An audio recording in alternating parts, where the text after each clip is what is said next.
तक कार्यकर्ता मन बनाए रहते हैं कि हमको साथ लड़ना है। कई लोग जो चुनाव अलायंस में जिनकी सीटें जा रही होती हैं वो अपने दूसरे विकल्प देख लेते हैं, और कई लोग जो रूलिंग पार्टी के होते हैं, कांग्रेस पार्टी के लोगों ने ये महसूस किया होगा कि ये सीट जा रही है तो वो शिथिल हो गए होंगे। जब अलायंस नहीं होता तो कार्यकर्ता का मन टूटता है, और कई बार ऐसा हो जाता है कि कार्यकर्ताओं को, निचले स्तर के नेताओं को लगता है कि हमारा अपमान हो गया, हमारी पार्टी को प्रॉपर सम्मान नहीं मिल पाया। इसलिए मेरा मानना है कि गठबंधन की चर्चा बहुत शांति से होनी चाहिए, हो पाए तो ठीक, ना हो पाए तो ठीक। हरियाणा के चुनाव ने ये एक चीज दिखाई कि अति आत्मविश्वास किसी भी चुनाव के लिए हानिकारक होता है।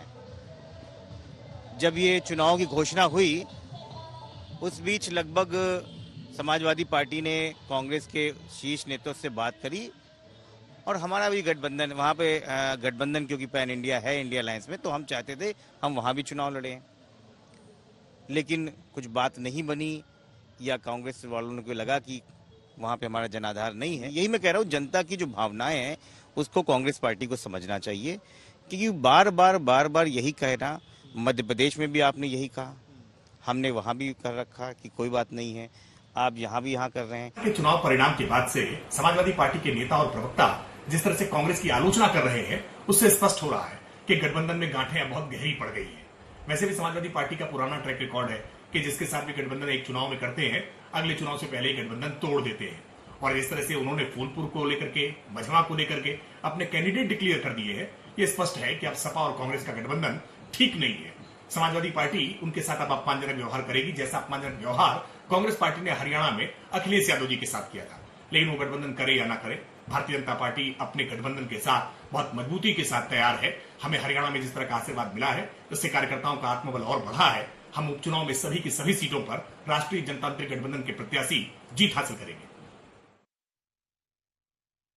हम सीधे चलते हैं उत्तर प्रदेश की राजनीति को समझने के लिए अपने संवाददाता कुमार अभिषेक के पास। अभिषेक, ये समाजवादी पार्टी की तरफ से तो ऐलान कर दिया गया, बीजेपी की तरफ से भी खुशी जाहिर कर दी गई है, और कांग्रेस पार्टी सबके बीच क्या ये एक्सपेक्ट कर रही थी कि हरियाणा चुनाव के नतीजों के साथ ही समाजवादी पार्टी की तरफ से ये ऐलान हो जाएगा? क्या अभी भी कोई गुंजाइश बन रही है? क्योंकि पिछले चुनावों में भी, लोकसभा चुनावों में हमने देखा कि कई बार सीटों पर ऐलान हो जाता था और बाद में नाम परिवर्तित कर दिए जाते थे।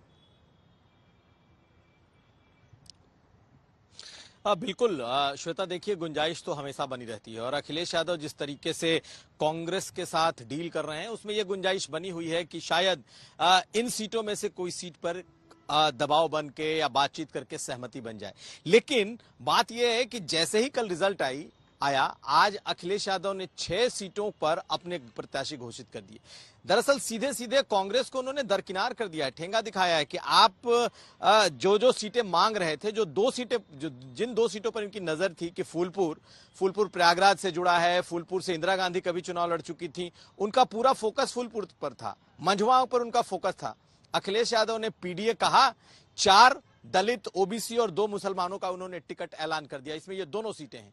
अब कांग्रेस पार्टी के पास सिवाय हाथ मलने के कुछ नहीं बचता है। अगर आप देखेंगी तो एक तरीके से उन्होंने कह दिया कि अब आप लड़ें तो आप गाजियाबाद की जो सदर सीट है आप वो लड़ लें, आपको अगर लड़ना है तो खैर अलीगढ़ सीटें लड़ लें, जहां पर समाजवादी पार्टी भी मजबूत नहीं है और कांग्रेस पार्टी को वो दे देना चाहती है। लेकिन 2 बातें इससे निकली हैं कि जैसे ही रिजल्ट आया, अब जो सहयोगी दल है इंडिया गठबंधन के, उन्होंने अपने तेवर दिखाने शुरू कर दिए हैं, और ये उसको सीधा सीधा ये कांग्रेस पार्टी को संदेश है। आप देश भर में कई जगहों पर आपने देखा होगा, लेकिन उत्तर प्रदेश में तो अखिलेश यादव ने क्लियर कर दिया कि वो अपनी मजबूत सीटें नहीं देंगे। एक लाइन और बता दूं, जो सीटों पर ये दावा कर रहे थे, दरअसल वो सपा की मजबूत और गढ़ की सीटें हैं। 2000 वोट से मुस्तफा सिद्दीकी हारे थे फूलपुर की सीट, समाजवादी पार्टी किसी सूरत में नहीं देना चाहती थी, बेशक कांग्रेस पार्टी लगातार डिमांड कर रही थी। इसी तरीके से मझवा की सीट, वहां पर वो बिंद और मल्लाह जाति से अखिलेश यादव ने उम्मीदवार दिया है और वो लड़ा रहे हैं। तो कुल मिलाकर के अखिलेश ने अपना 64 चल दिया है। अब कांग्रेस पार्टी को देखना है कि कांग्रेस इस टर्म से कैसे उभरती है। बहुत शुक्रिया कुमार अभिषेक इस पूरी जानकारी के लिए। समाजवादी पार्टी ने जो 6 प्रत्याशी उपचुनाव के लिए पहली लिस्ट में अपनी उतारे हैं, उनमें 5 में परिवारवाद की झलक है। हालांकि तेज प्रताप यादव करहल से उतारे गए हैं, जो पूर्व सांसद हैं, लालू यादव के दामाद हैं, अखिलेश यादव के भतीजे हैं। शोभावती वर्मा कटेहरी से टिकट पाई हैं। अंबेडकर नगर के सांसद लालजी वर्मा की पत्नी है। नसीम सोलंकी सीसामऊ से टिकट पाई हैं, जो पूर्व विधायक इरफान सोलंकी की पत्नी है। अजीत प्रसाद मिल्कीपुर से उतारे गए हैं। फैजाबाद के सांसद अवधेश पासी के बेटे हैं। ज्योति बिंद मझवा से टिकट पाए हैं, जो पूर्व सांसद रमेश बिंद की बेटी। अब इकलौते बस मुजतबा सिद्दीकी हैं, जो पूर्व विधायक है। इनका कोई पारिवारिक वैसा कनेक्शन राजनीति में नहीं दिखा है।